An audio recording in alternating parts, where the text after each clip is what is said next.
Hi everyone, let's fast start and done the work. You see, we create a little great effect here in the PowerPoint and see how we can create this kind of a slide. Okay, at first we need to add a new slide. In our new slide, we have format the background and we from here insert a picture of the Niagara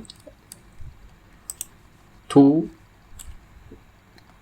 the background. Okay, now we create this. We need to copy the text and create the effect. How to create that? At first we need to have the text. This is the text, the Niagara text. We change the font to impact and increase the size. Okay, this much is good. Now we align it center and middle. Okay, now we need to insert a rectangle and press Ctrl A and go to merge shape and combine them. Okay, you see it's created, but how we can create that effect? It's really easy. We need to go here in the shadows. Let me just give it some inner shadows for the perfect look.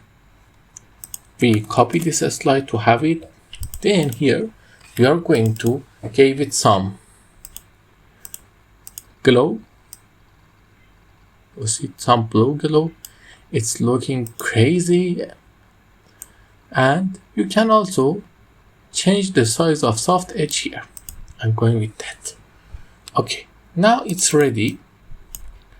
We here copy this slide and increase the size of it by holding Ctrl and Shift.